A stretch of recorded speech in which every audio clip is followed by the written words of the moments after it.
이번 방송에서 제공하는 투자 정보는 투자 판단에 대한 조언입니다.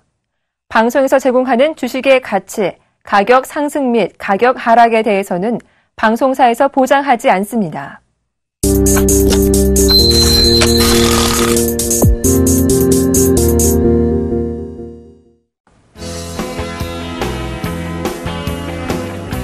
여러분 안녕하십니까?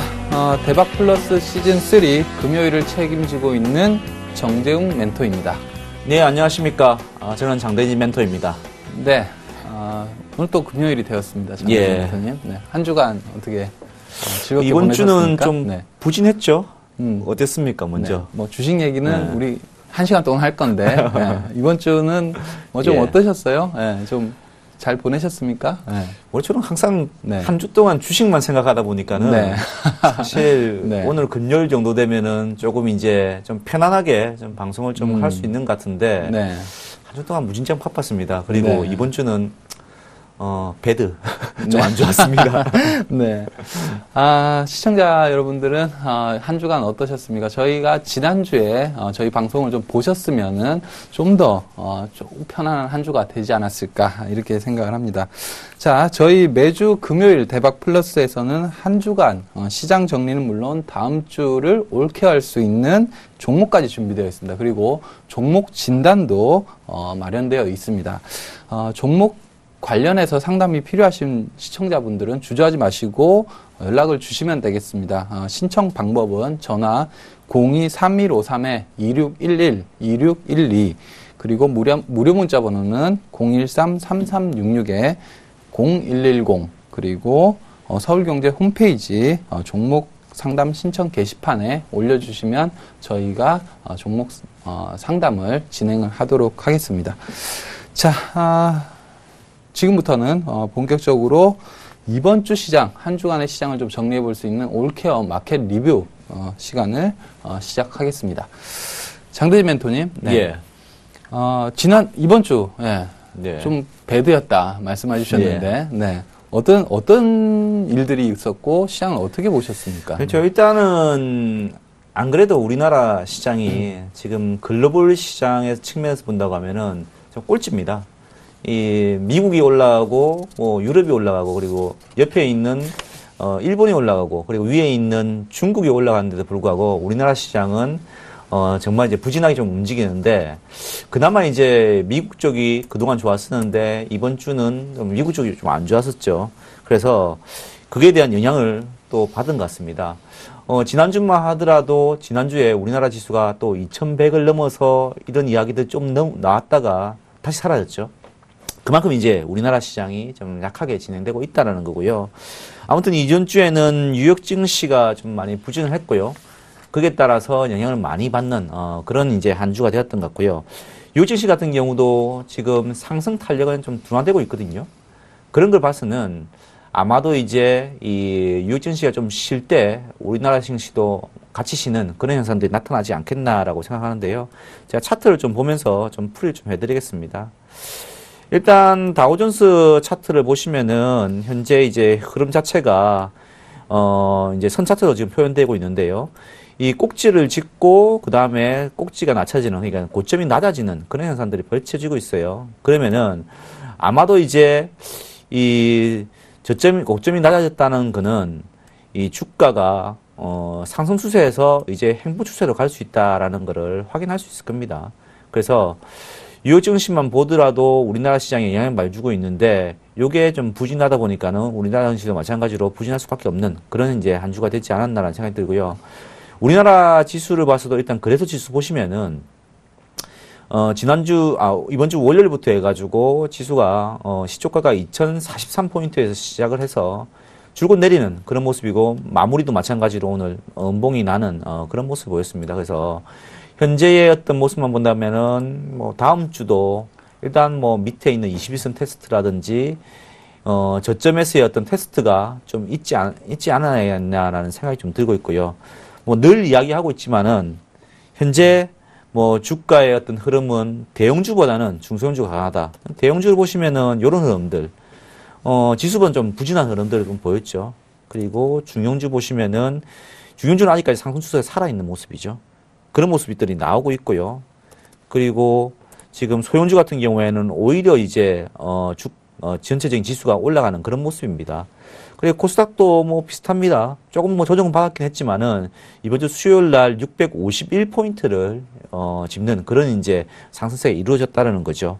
그리고 수급적인 측면에서 이 한 주 동안 보시면은 이제 어떤 게 나오냐고 하면은 이 큰 투자가들, 기관하고 외국인들의 어떤 동향들을 좀 본다고 하면은 일단 외국인들은 이제 거래소 시장은 좀 사다가, 그리고 코스닥 좀 사다가, 결국 이제 목요일하고 금요일 날 이렇게 대규모로 파는 그런 모습이었고요. 이 기관들도 마찬가지로, 기관들은 그냥 계속 매도를 하고 있었습니다. 이렇게 계속 이제 23일, 24일 이렇게 매도를 하다 보니까는 수급 측면에서 아무래도 이제, 수급이 좀 부재한 그런 이제 상황이 아니었나라고 생각이 들고요. 특징적으로는 그동안 지난주, 그리고 이번 주 중반까지 헬스케어 관련주들, 특히 셀트리온이 상하가는 그런 모습들을 보였죠. 그러다가 이 미국에서 헬스케어 지수가 있습니다. 그 헬스케어 지수가 좀 하락을 좀 하면서 좀 거품이다라는 이야기가 나오면서 하락을 했고요. 그에 따라서 이 주 후반으로 갈수록 우리나라의 시장을 이끌고 있던 이 헬스케어 관련주들이 좀 하락하는 그런 모습도 보였던 것 같습니다. 그래서 이번 주도 아마도 전체적인 시장은 거래소의 대형주들은 좀 부진했고요. 중형주, 소형주들은 그래도 아직까지 살아있고 매매를 할 만했다라고 지금 평가를 좀 하고 있고요. 앞으로도 뭐 그래야 되지 않을까라고 생각합니다.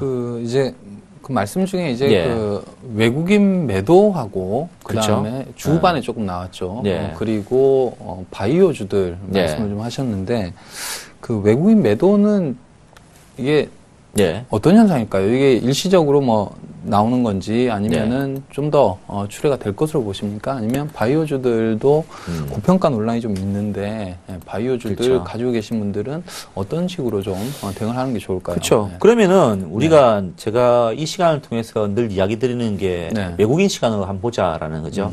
외국인 시각으로 우리 종합주가 지수를 한번 보겠습니다. 이 종합주가 지수를 보면은 이 현재 900달러, 이 달러 표시입니다. 여기는요. 달러 표시를 보면은 900달러를 살짝 짚었다가 다시 오고 있지만은 현재 사실은 이제 지난번 이 10월 달에 이 내려오는 과정에서의 이 고점, 요 부분을 지금 통과를 하지 못하고 있는 그런 실정이거든요. 그러면 요 부분에서 이 부분까지 어떤 박스권의 형태들이 진행된다라고 보시면 될 것 같고, 외국인들도 보시면은 이틀 동안 팔았는데 고점에 오니까는 이 전고점에 오니까는 매도를 하면서 사릭 실현을 하는 거거든요. 이게 원화 베이스는 다르지만은 이제 달러 베이스 보면 이렇습니다. 외국인 입장에서는 이제는 뭐 전고점에 왔으니까 판단의 입장이죠. 그런 입장이었고요.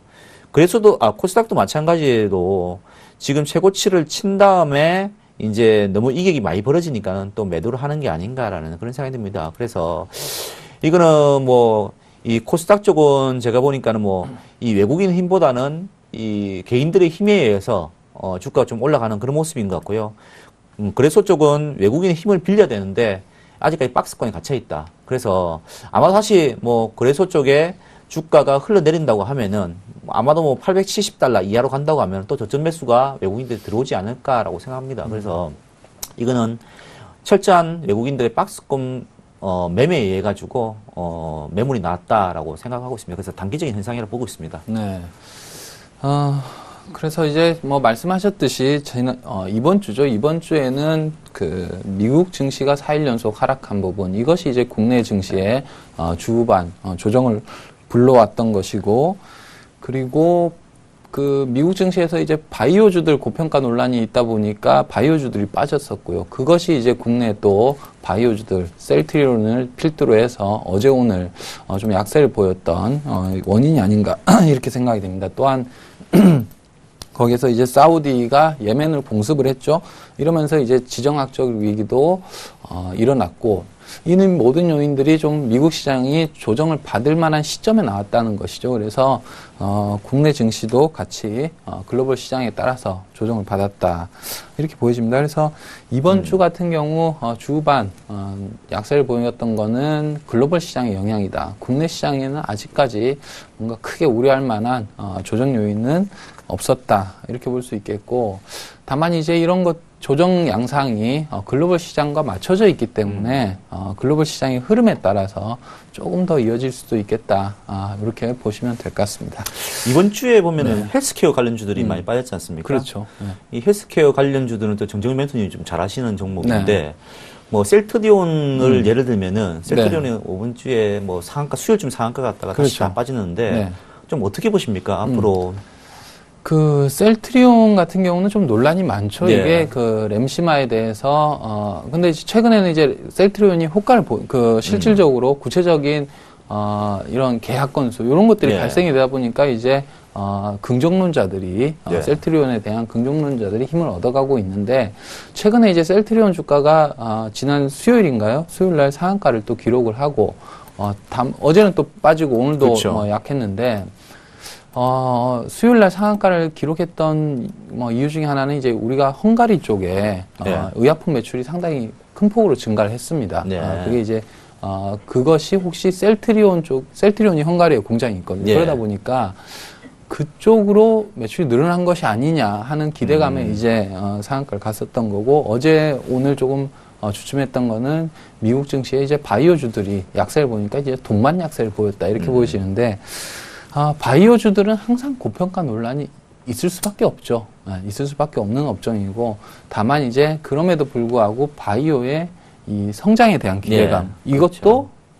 앞으로도 영원히 있을 겁니다. 그래서 이 바이오주들은 고평가 논란과 또 성장에 대한 기대감 이것이 어느 것이 커지고 어느 것이 작아지느냐에 따라서 상승과 조정이 온다. 지금은 조금 조정이 올 가능성이 있는 시점이다.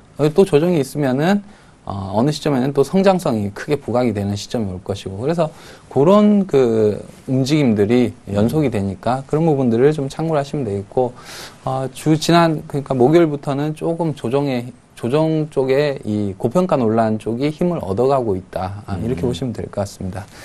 자, 이렇게 해서 우리 올케어 이번 주 마켓 리뷰를 해봤고요. 바로 이어서 지금부터는 여러분들의 종목 상담을 진행을 하도록 하겠습니다. 자, 먼저 전화 연결 한번 해보겠습니다. 예. 여보세요? 네, 시청자님 안녕하십니까? 네, 여보세요? 네, 반갑습니다. 정재웅입니다. 네. 네, 안녕하세요. 네. 어떠셨습니까? 이번 주 투자하시는데 어려움은 없으셨습니까? 네. 이번 주 성과는 좀 어떠세요? 네. 초보라 잘 모르겠어요. 네. 이번 주 수익은 좀 보셨나요? 전체적으로 내가 투자하고 있는 종목들에서? 네. 이런 것만 해갖고. 네. 그렇죠. 이번 주가 좀 쉽지는 않으셨던, 저희들한테도 쉽지 않았던, 장이었습니다. 자, 어느 종목 궁금하십니까? 네. 대림산업이요. 대림산업. 매수가와 비중이 어떻게 되시죠? 네. 40%고요. 네. 68,700원이요. 68,700원. 네. 어떤 부분이 궁금하십니까? 네. 이거를 계속 가지고 가야 되나. 또 더 사서 물타기를 해야 되나. 더 사서 물타기를 40%의 비중인데 더 사서 물타기를 얼마나 기다려야 되나. 네, 고려를 하시고 어떠세요? 시청자님 그 생각은 69,000원, 8,700원, 네, 9,000원 정도 수준인데 네. 본전만 오면 파시고 싶습니까? 아니면은 본전이 안 돼도 파시고 싶습니까? 수익 날 때까지 한번 기다려보고 싶습니까? 기다려봐야죠. 초보라 딴 거 사도 또 손해보니까. 네, 그렇군요. 알겠습니다. 대림산업 좀 종목 진단을 좀 해드리겠습니다. 자, 이 대림산업 하면은 국내 대표적인 건설사 중에 하나이죠. 하나인데 작년에 실적이 상당히 부진했습니다. 작년에 실적 부진은 작년에 이제 영업 적자가 크게 났는데요. 2,700억. 당기 순이익은 4,540억. 건설 경기가 부진했다고는 하지만은 너무 큰 손실을 봐버렸죠. 어닝 쇼크를 기록했습니다. 이 어닝 쇼크를 기록한 원인은 대표적으로 국내에 문제가 있었느냐. 국내도 물론 이제 PF 손실 관련해서 일부 있었겠지만 작년에 손해본 거는 주로 해외 쪽입니다. 그러니까 해외 쪽에서 수주를 했던 것이 공기가 길어지고 그리고 환율이 변동을 하다 보니까 처음에 계약했던 금액이 보다 비용이 훨씬 더 발생이 돼버린 거죠. 그러면서 그것을 손실 처리를 하다 보니까 어닝 쇼크를 기록을 했던 것이고요. 이 문제는 대림산업뿐만이 아니고 GS건설도 겪었고요. 그리고 삼성물산이라든지 이런 그 건설사 대부분이 현대건설만 조금 약하게 겪었다 뿐이지 대부분이 다 국내 건설, 조선 이런 업체들이 겪었던 문제이다. 그것이 13년에 겪었던 업체가 있고 14년에 겪었던 업체가 있고 그런데 대림산업은 작년에 그런 부분들을 손실 처리를 해버렸죠. 그러면서 어닝 쇼크가 발생이 됐던 것이고 올해에도 제가 듣기로는 올해에도 아직까지 손실 처리할 부분이 좀 더 남아 있는 것 같습니다. 그래서 올해 실적 같은 경우는 작년보다는 좀 개선이 되겠지만은 올해도 예년 실적을 기대하기에는 조금 무리가 있다. 다만 이제 작년보다는 실적이 개선되는 부분, 연간으로 볼 때 실적이 개선되는 부분이 주가의 하락을 좀 막아내지 않겠는가 이렇게 생각이 됩니다. 또한 최근에 국내 건설 경기 같은 경우 조금씩 회복 조짐을 보여주고 있죠. 그래서 해외 부분에서 좀 부진했던 손실을 봤던 것들을 국내에서 좀 만회를 해나가면서 해외 쪽에서의 수주가 확대가 되면 대림산업 주가도 충분히 오를 수 있는 주가다. 이런 판단이 들고요. 차트를 보면서 좀 매매 전략을 말씀을 드리죠. 자, 차트를 보면은 최근에 이제 그 건설주들 국내 건설 부동산 경기 회복 기대감에 조금 상승을 했고 그 뒤에 이제 이번 주 들어서 시장이 좀 조정 양상을 보이고 특히 이제 건설주들 이렇게 대림산업 같은 대형 건설사들이 가려면은 외국인 기관들의 매수가 필수적이죠. 그런 이 매수세가 지속적으로 붙어줘야 되는데 매매 추이 한번 보겠습니다. 지금 대림산업의 그 외국인 기관 매매 추이인데요. 외국인들은 그래도 지속적으로 좀 사주고 있습니다만은 그 물량을 훨씬 압도하는 기관들의 매도세가 나오고 있죠.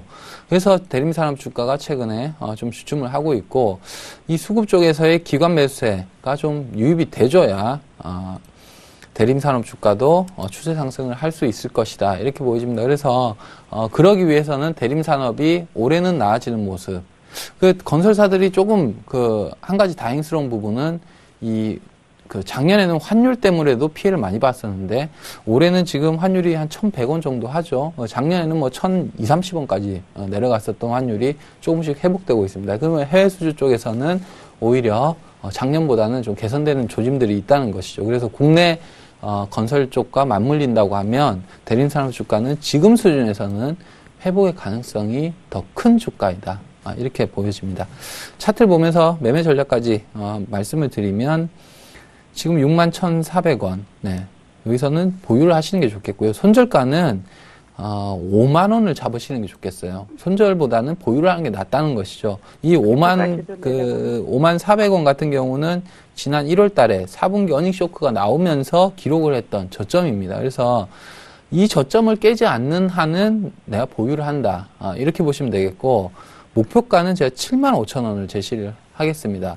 이것은 국내 건설 경기와 그리고 환율 같은 경우 지금 1,100원에서 앞으로는 시간이 가면 갈수록 좀 더 올라갈 거예요. 원화가 좀 더 약세를 보여줄 것이라는 기대감이 있다는 것이죠. 그렇게 1,150원 이런 식으로 간다고 하면 대림산업의 그 이익에는 해외 수주에 대한 이익에는 또 손실 처리를 했지만은 그것이 손실 처리를 한 것이 좀 더 줄어들 수 있는 그런 요인들이 됩니다. 그래서 환율 같은 경우 도와주고 그리고 유가가 좀 상승을 해주면 아무래도 중동 쪽에서 우리가 수주를 많이 하니까 대림산업 주가도 회복이 될 가능성이 크고요. 다만 이제 시간은 좀 걸릴 겁니다. 유가가 좀 반등 이번에 50불대로 올라섰지만은 그래도 추세적인 상승을 보이기에는 아직도 시간이 필요하죠. 그래서 하반기 정도 돼야 될 것이다 하는 생각이 들고요. 그래서 하반기 정도 돼서 유가가 좀 한 60불 전후까지 이렇게 안정세를 보여준다고 하면 그리고 원화도 한 1,150원 정도 국내 부동산 경기 요 정도로 지금 회복 기조가 좀 이어져 주면 한 75,000원 수준까지는 충분하다. 이렇게 보여집니다. 그래서 목표가는 75,000원 제시하도록 하겠습니다. 자, 네, 고맙습니다. 네. 아니, 그런데 이게 저기 뭐야, 제가 산지 얼마 안 됐는데 저번에는 막 올라가더라고요. 네, 그 이제 그 바닥에서 그때 이제 건설주들이 조금 힘을 얻을 때죠. 네, 힘을 얻어서 한 7만 원 수준까지 왔을 때 그 정도에서 이제 반등이 끝난 건데 좀 더 보유를 하시면은 다시 한번 상승하는 시기가 올 겁니다. 그때까지 좀 기다리시면 되겠습니다. 네, 고맙습니다. 네, 감사합니다. 자, 예, 저도 종목 상담 하나 해보겠습니다. 저는 문자로 들어온 건데요. 뒷번호 5433님이신데요. 현대이피 8,970원에 비중 25% 가지고 왔습니다. 그래서 요 종목 한번 상담해 보이는데요. 제가 분석하는 방법들을 좀 자세히 보시면은 이 시청자 여러분들도 쉽게 좀 분석할 수 있을 겁니다. 제가 HTS 사용을 하는데요. 한번 보겠습니다. 일단 먼저 그 차트를 먼저 보거든요. 이 차트에서 보시면은 이제 주가 흐름 자체는 1월 달에 상승한 부분이 있고요. 그리고 난 다음에 주가가 이제 2월부터는 옆으로 횡보를 하는 그런 모습이죠. 근데 보통 실적이 나오면은 한 요 정도 나왔을 거예요. 3월 달 정도에 나왔을 거예요. 이 3월달 정도 나왔는데 실적이 어땠냐라고 보면은 이 실적의 어떤 추이를 봐야 되거든요. 실적이 지난 2014년도 1분기에는 2280억, 2500억, 2분기에는 이런 식으로 증가를 좀 하다가 2014년 4분기에는 2300 정도 기록했고요. 이 추이도 보시면은 당기 순이익이 지금 69억, 90억, 71억, 49억. 4분기 실적이 약간 부진한 그런 모습 보이죠. 그러면서 이 전체적인 이익이 279억이 났는데요. 현재의 위치, 그러니까 주가의 위치를 보면은 지금 한 2,700억 정도 시가총액입니다. 그러면 우리가 보통 PER 하는데 한 10배 정도 거래가 되고 있죠.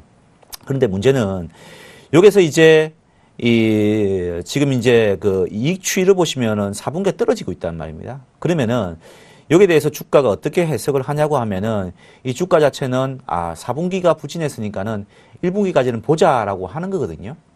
그래서 지금 현재 주가가 이런 식으로 흘러가고 있다라고 보시면 됩니다. 그러면 답은 1분기 실적이 얼마큼 나오냐 이게 관건이 될 것 같아요.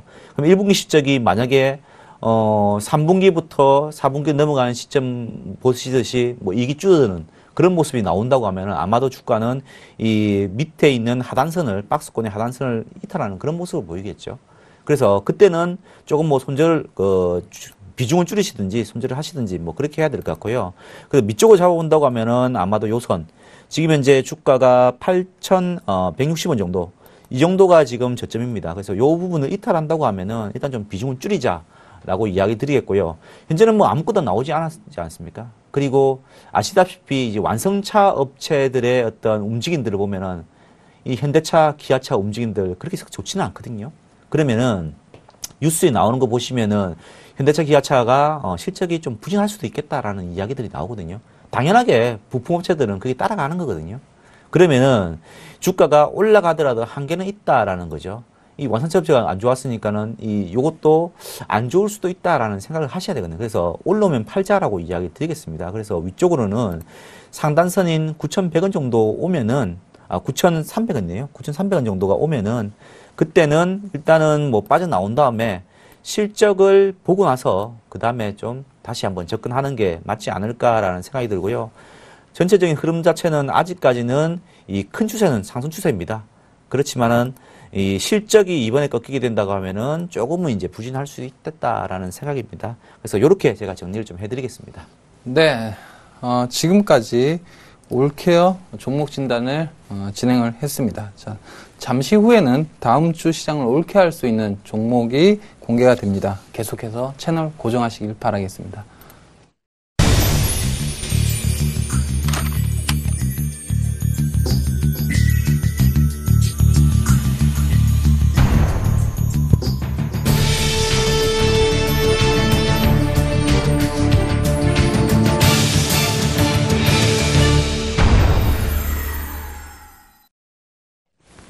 네, 이번 주 시간은 올케어 300대 텐텐클럽 이렇게 저희가 이름을 붙였는데, 자, 종목을 지난주 종목 우리가 추천했던 거를 리뷰를 해보고 또 다음 주 공략할 종목들, 유망한 종목들을 소개하는 시간입니다. 장대진 멘토님, 예. 네. 지지난주죠. 예. 처음에 이제 첫 시간 때 우리 효성을 가지고 예. 왔는데, 효성이 2주간, 상당히 좋았습니다. 예. 네. 효성도 한번 리뷰도 해주시고, 예. 네. 이번 주는 어떤 종목을 준비하셨는지, 말씀을 부탁드리겠습니다. 제가 가지고 있는 포트폴리오가 효성하고 지난주에 추천드렸던 조이시티입니다. 뭐 조이시티는 좀 부진한 그런 모습을 보였고요. 그 효성은 좀 괜찮은데 효성부터 좀 볼게요. 일단 효성의 움직임들 한번 보겠습니다. 뭐 제가 이야기 드린 이후에 첫 시간인 만큼 제가 좀 심혈 기울여서 종목을 좀 선택을 좀 했고요. 일단 뭐 핵심은 그겁니다. 기존의 사업에 플러스 이제 새로운 사업, 뭐 그게 대해서 이제 시장은 반응할 것이다라는 이야기를 드렸었는데요. 항상 뭐 그렇듯이 새로운 거에 대해서는 이 투자자들이 관심을 가지고 있는 것 같습니다. 그래서 주가가 그 이후부터 이제 꾸준히 올라가는 모습이었고요. 지난 수요일이죠. 수요일에는 86,200원까지 갔고요. 이 좀 차트를 좀 늘려서 보면은 그동안에 부진했던 어떤 모습들, 뭐 지난 2014년도 8월쯤에 짚었던 고가가 이 8만 한 3천 원 정도 됩니다. 그 부분을 돌파를 했었죠. 그러면서 주가가 이제 굉장히 좀 올라갔을 거예요. 이틀 동안 조정을 보였지만은 아직까지는 이 돌파를 했다는 거에 대해서 좀 의미 더 두고 싶습니다. 그래서 이 종목에 대해서는 주가가 내려오면은 오히려 뭐 더 사자라는 재매수의 어떤 기회가 되지 않겠나라고 생각하고요. 그 이유 자체는 이제 거래량이 증가를 하면서 이 고점을 뚫었고요. 이 고점 자체가 굉장히 이제 오랫동안의 고점이었습니다. 그렇기 때문에 새로운 시세, 그러니까 신사업에 대해서 제가 7월 달부터 해가지고 공장이 돌아가기 시작하고 그게 대해서 매출이 발생한다라는 이야기 들었는데요. 그게 대해서 베팅이 들어온다라고 생각합니다. 그렇기 때문에 이 종목은 내려오면 좀 더 살 수도 있는 그런 자리가 나올 수 있다라고 생각하고 있고요. 그대로 부유 의견 드리겠습니다. 그리고 두 번째 종목은 제가 목표를 좀 짧게 잡고 좀 접근을 했던 종목인데요. 좀 안타깝게도 이제 주가 흐름 자체가 이제 고점 돌파를 하지 못하고 주가가 좀 무너지는 모습이라서 좀 안타까운데요. 아직까지는 조금 더 보자라고 이야기를 드리겠고요. 뭐 게임들, 뭐 새로 진출하는 게임들, 뭐 중국에 가고 뭐 이런 스토리들이 있으니까는 아직까지는 손절가가 이하되기까지는 좀 더 기다려보자라고 이야기 드리겠고요. 요 종목은 주중에 한번 제가 또 한번 다음 주에 한번 총 전체적으로 한번 점검을 좀 해드리고요. 지금 현재로서는 조금 쉬어가는 구간이 나올 수는 있다라고 생각하고 있습니다. 그래서 저는 이렇게 두 종목을 네. 좀 정리를 해보고요. 정재훈 멘토님은? 네, 저도 이제 AS부터 할까요? 네, AS부터 하시죠. 자, 제가 지난주에는 한진행을 말씀드렸고 그전에는 SM을 말씀드렸는데 SM부터 좀 보도록 하겠습니다. SM이 오늘 기사가 하나 나왔죠. 기사 내용이 이제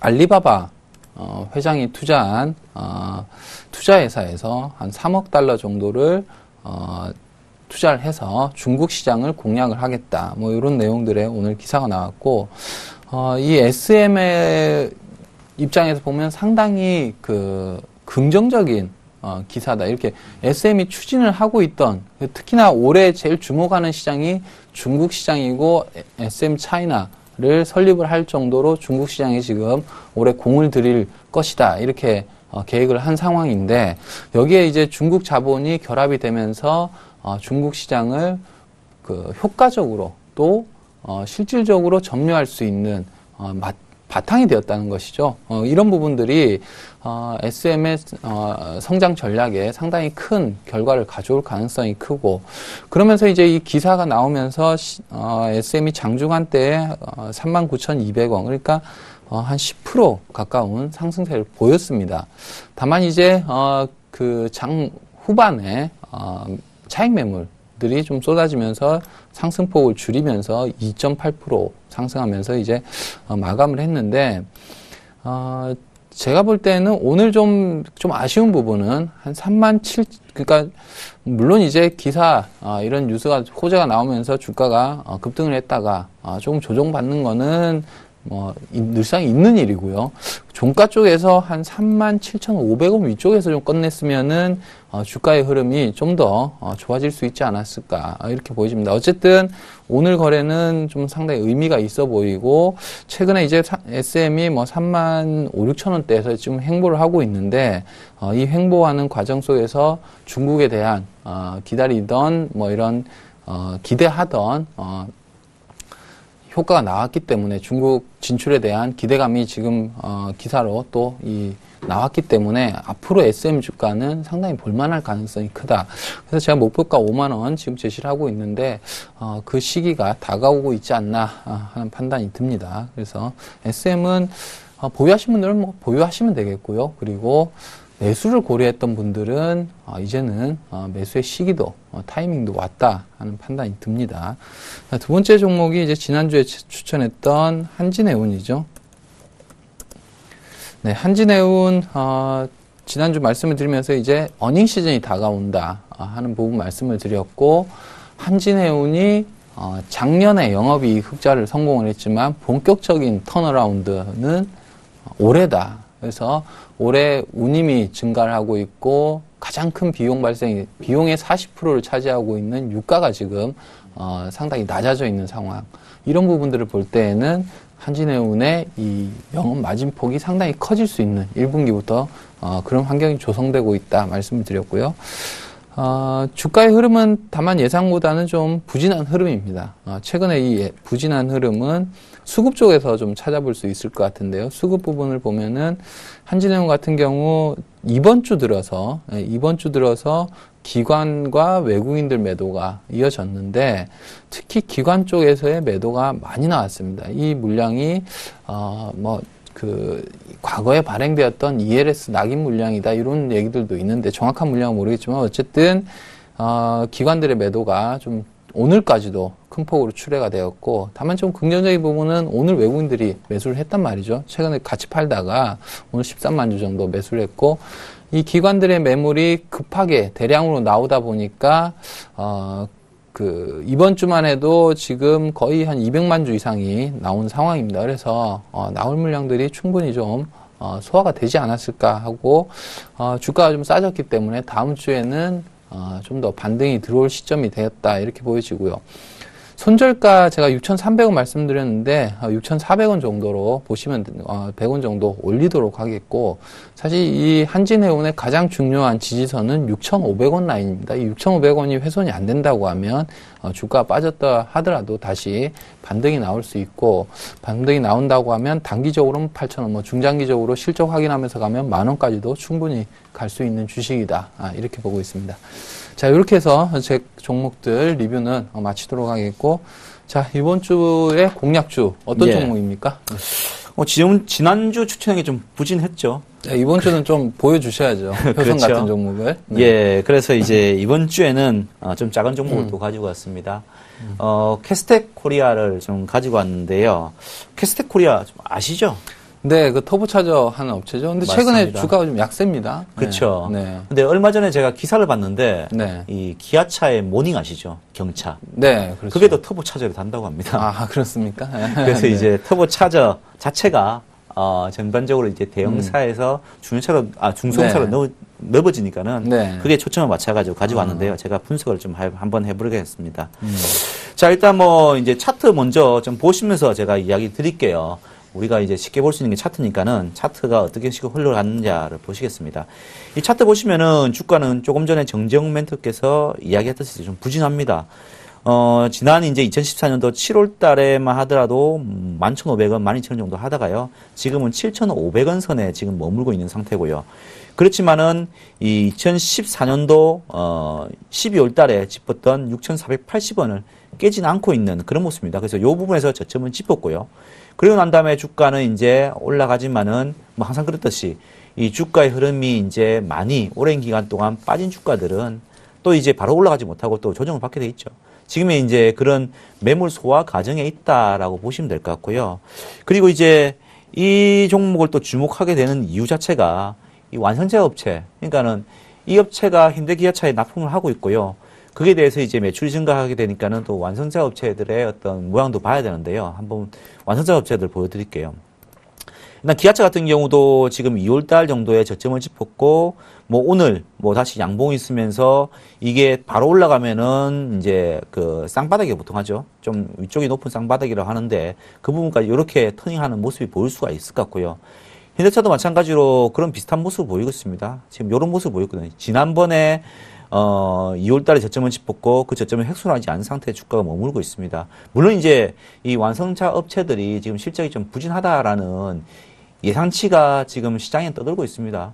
아마도 근데 그 예상치 자체가 이 종목이 그 완성차 업체들이 저점을 갱신하지 않고 주가가 반등하게 된다고 하면은 그거는 그런 실적 부진은 주가에 반영됐다라고 해석해야 되는 게 맞거든요. 그래서 그렇게 본다고 하면은 부품 업체들도 마찬가지로 그런 흐름들이 나타날 수 있다. 특히 성장이 되고 있는 업체, 예를 들면 지금 캐스텍 코리아처럼 원래는 이게 중형차, 대형차에 보통 터보 차저를 달아가지고 출력을 높이고요. 그렇게 해가지고 진행되는 건데, 이 최근 들어서는 모닝 같은 경차에도 터보 차저를 단다고 합니다. 그만큼 이제 이 터보 차저에서 저변 확대가 됐고요. 특히 이제 이 전체적인 여러분들이 이제 차들 보시면은 보통 배기량이라고 하는 게 있지 않습니까?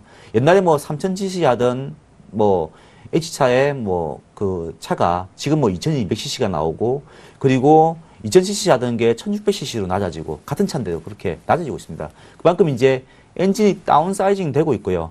그리고 이산화탄소 문제와 관련해 가지고도 지금 강력하게 규제를 하고 있거든요. 그러다 보니까는 아마도 이제 이 다운사이징이 진행되다 보니까는 엔진 다운사이징이 되다 보니까 출력은 높여야 되고 그만큼 힘은 있어야 되니까는 터보 차저를 많이 다는 게 아닌가라는 생각이 듭니다. 그래서 이런 것 때문에 터보 차저에 대한 어떤 수요는 계속적으로 증가를 할 것이다라는 생각이 들고 이번에 이제 뭐 그 모닝까지도 다는 거 봐서는 이제는 뭐 다 다는 거죠. 그 정도로 이제 터보 차저에 대한 수요가 확대될 것이다라고 생각합니다. 그리고 이 차트 흐름 보더라도 여러분들이 이제 보통 보시는 이 바닥권에는 뭐 V자형, 바닥형도 있고요. 그리고 보통 이제 천천히 진행되는 원형 바닥형도 있습니다. 그래서 이 종목은 아마도 이런 식으로 해서 진행되는 원형 바닥형의 어떤 모습이 아닌가라는 생각이 듭니다. 그래서 이 종목에 대해서는 원형 바닥형이 가능성이 있기 때문에 주가가 내려올 때는 원형 바닥형을 생각하고 한번 접근을 해야 되겠다라는 생각입니다. 그래서 이 종목은 7,510원 기준으로 해가지고요. 제가 매수 사인을 좀 드리겠고요. 현재 좀 차트 좀 크게 보면은 요게 5일선, 요게가 이제 21선, 요게가 초록색의 60일선인데요. 60일선을 이제 지지하고 가면은 전형적인 원형 바닥형이거든요. 이런 모습이 나오지 않을까라는 생각입니다. 그래서 이 종목이 원형 바닥형으로 간다고 하면은 당연하게 이 목표치는 전고점을 잡아야 되거든요. 그래서 이 11,500원 정도, 이 11,500원 선 정도까지는 한번 원형 바닥형을 형성하면서 가지 않을까라고 해서 이 길게 봐서 11,500원까지를 한번 끌고 가보겠고요. 그리고 중간에 뭐 1분기 실적이 또 나올 거죠. 뭐 4월달 되면 나오고 5월달 되면 나오는데 그때 한번 또 점검을 좀 해드리겠고요. 주가가 다만 이 7,000원 선까지는 깨지 않고 주가가 흘러가야겠다라는 거죠. 이 7,000원까지 깨민다고 하면은 이거는 아마도 이제 이 원형 바닥형이 아니고 박스권으로 갈 가능성이 높다는 거죠. 박스권에서 진행되다가 그 다음에 이제 박스권은 뭐 아래로 가느냐 위로 가느냐 그거 고민해야 되거든요. 그래서 현재의 진행 상황 봐서는 7,000원권에서의 어떤 그 지지만 대준다고 하면은 주가 자체는 원형 바닥형을 형성하고 이렇게 올라갈 것으로 예상됩니다. 자, 저는 이렇게 했고요. 우리 정재훈 멘토님 어떤 종목 가지고 오셨습니까? 네, 저는 오늘 저도 자동차 관련 종목 중에 하나입니다. 뭐 맞춤입니까, 오늘? 네, 오늘은 네, 저는 인선 ENT 이 종목을 준비를 했는데요. 인선 ENT 한다고 하면 이제 원래 본업은 이제 폐기물 업체입니다. 건설 폐기물 또 뭐 이런 특수 폐기물 이런 폐기물들을 처리하는 업체인데 최근에 이제 인선 ENT가 주목받는 이유는 자회사 인선 모터스를 주목을 하는 필요가 있어 보이고요. 인선 모터스는 폐차 재활용 사업을 합니다. 그래서 자동차 제재주 쪽에서의 이 성공적인 지금 성장을 이뤄 나가고 있다. 이 사실 인선 모터스가 작년 하반기부터 이제 실질적으로 영업을 개시를 했는데 벌써 이제 월별 기준으로 BEP 정도 수준을 맞춘다고 한다고 하면 상당히 사업 초반임에도 불구하고 성장성을 가늠해 볼 수 있겠다 하는 그 정도로 이제 인선 모터스의 사업은 성공적으로 진행이 되고 있고 얼마 전에 최근에 이제 그 전환사채 200억 규모의 전환사채를 발행을 했습니다. 이것이 이제 비상장 업체죠. 인선 모터스는 비상장 업체임에도 불구하고 액면가 대비 15배수로 발행을 하면서 상당히 자금 조달을 성공적으로 했고, 이런 부분들을 보면은 이 자금 조달에 참여했던 기관들의 그 판단을 보면 인선모터스의 성공을 상당히 점치고 있다. 이렇게 볼 수도 있겠습니다. 그래서 인선모터스의 올해 본격적인 성장이 인선 이엔트의 성장. 참고로 이제 인선 이엔트는 인선모터스의 97%의 지분을 보유를 하고 있습니다. 그리고 이제 그 슈레더라는 이 장비가 있는데, 이천 공장에 슈레더라는 장비가 있는데, 이것은 뭐냐면은 우리가 그 폐차들이 나오면 그 차 강판들이죠. 그것은 상당히 양질의 고철입니다. 고철 가격 중에서 상당히 비싼 것이죠. 그래서 이것이 이제 분쇄를 하는 장비가 이제 슈레더 장비인데, 이 슈레더 설비도 본격적으로 가동이 되면서 인선 ENT의 지분법 평가 이익에 상당한 도움을 줄 거다. 즉 올해는 자회사들이 인선 ENT의 성장을 이끈다. 이렇게 보면 되겠고요. 또한 이제 본업 쪽에서는 가장 큰 마진이 붙는 광양 특수 폐기물 처리장이 지금은 가동 중단이 돼 있는 상황인데요. 이것이 이제 지자체와 협의가 원만하게 이루어진다고 하면, 협의 중이다 지금 뭐 이렇게 되고 있는데, 이 원만하게 협의가 이루어지면 돼서 이르면 올 하반기, 뭐 늦으면 내년 상반기 정도 될 것 같은데, 이것이 본격적으로 가동을 하면 본업에서도 성과가 상당히 크게 나올 것이다. 이렇게 보고 있습니다. 이러한 상당한 그 상승 모멘텀을 가지고 있는 업체이고요. 차트를 보면서 매매 전략을 말씀을 드리도록 하겠습니다. 차트를 보면은 최근에 이제 주가의 흐름을 좀 길게 볼까요? 길게 보면 예. 작년 초반에 주가가 2,000원대 초반 쪽에서의 한 3,000원 후반대까지 큰 폭으로 상승을 했는데, 이것은 이제 인선 모터스에 대한 기대감이었고요. 그 뒤로 이제 주가가 횡보를 하다가 최근 올해 들어서 4,000원권을 돌파를 했습니다. 이제 인선 모터스에 대한 실질적인 효과를 기대를 하는 것이죠. 최근 주가는 4,000원 초반권에서 지금 상승 후 조정 구간을 거치고 있는데, 4,000원 전후에서는 강한 지지라인 역할을 지금 만들어내고 있다. 이렇게 보면 4,000원 초반 쪽에서의 조정 이후 주가는 다시 5,000원권을 돌파를 하면서 고가 흐름을 이어날 가능성이 크다. 이렇게 보여지고, 중장기적으로는 뭐 6,000원 수준도 충분히 갈 수 있는 정도의 매력이 있는 주식이다. 이렇게 보고 있습니다. 그래서 목표가는 6,000원 제시하도록 하겠고, 손절가는 3,800원 말씀드리겠는데요. 3,800원 같은 경우는 지난 1월 달에 주가가 이제 4,000원 후반대까지 상승한 이후에 저점 역할을 했던 부분입니다. 조정 구간에서의. 그래서 3,800원 이탈 시에는 손절로 대응을 하시면 되겠습니다. 자, 지금까지 정재웅의 올케어스 종목이었습니다.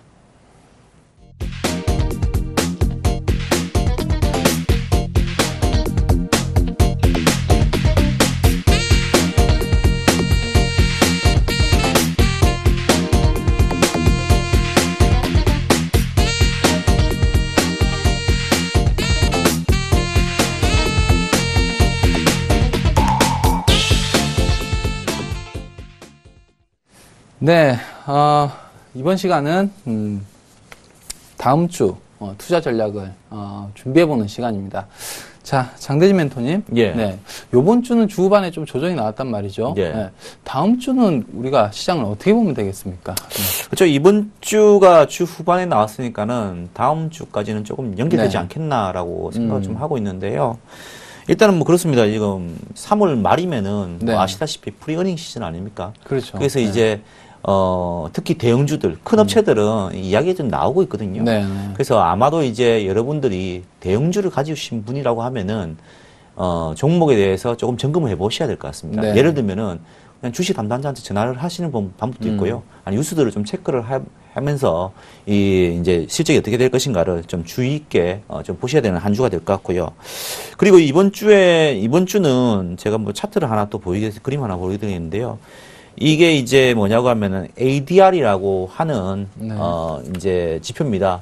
이 ADR이라고 하는 지표 자체가 뭐냐고 하면은 상승 종목하고요, 하락 종목을 통계를 낸 겁니다. 그래서 하락 종목이 같으면은 100이 나오고요.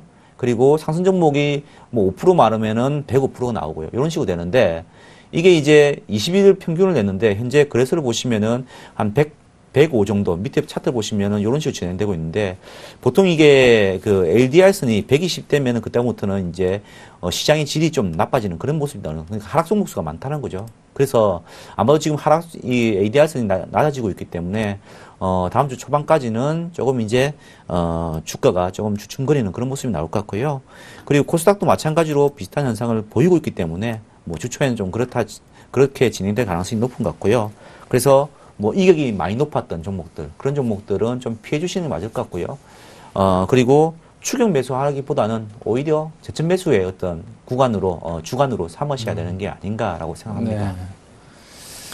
자, 이렇게 해서 장대진 멘토님의 의견을 좀 들어봤고, 저도 이제 다음 주 같은 경우는 월말이고, 또 그 다음 월초가 시작되는 이 교차 주간이죠. 그리고 다음 달에 이제 어닝 시즌이 본격적으로 시작이 됩니다. 그래서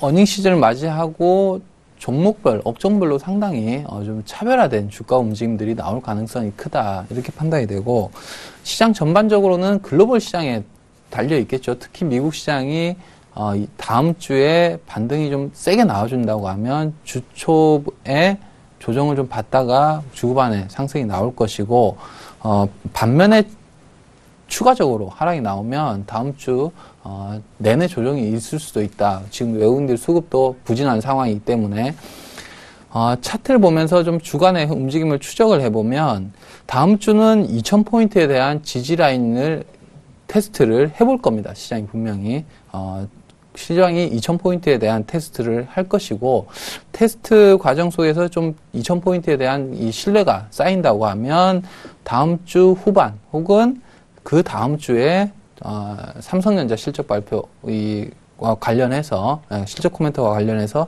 2050수준을 다시 한번 도전할 가능성이 크다, 이렇게 보여집니다. 그래서 다음 주에 가장 좀 주목을 해야 될 부분은 어닝 시즌에 대한 대비이다, 이렇게 보여지고, 1분기 쪽을 본다고 하면은 엔터주들, 그리고 증권주들, IT주들, 자동차주들, 자동차 부품주들, 뭐 요런 업종들이 지금 실적이 좋거나 실적 대비 저평가되어 있는 업종들이 아닐까, 이렇게 생각이 됩니다. 그래서 물론 운송주들도 실적이 좋을 것 같고요. 그래서 요런 종목들을 조정 구간에 좀 매수를 한다고 하면 좋은 성과가 있지 않겠나, 이렇게 보여집니다. 자, 이렇게 해서 저희 다음 주 전략을 간단히 정리를 해봤는데, 이번 주 금요일, 이렇게 한 주간 또 대박 플러스를 진행을 했습니다. 오늘 금요일 날, 이렇게 저희 대박 플러스가, 다음 주에도 여러분들 투자 전략에 상당히 도움이 되길 바라겠습니다. 자, 지금까지, 대박 플러스 3 정재웅, 장대진 멘토였습니다. 한 주간 즐겁게 주말 보내십시오. 감사합니다.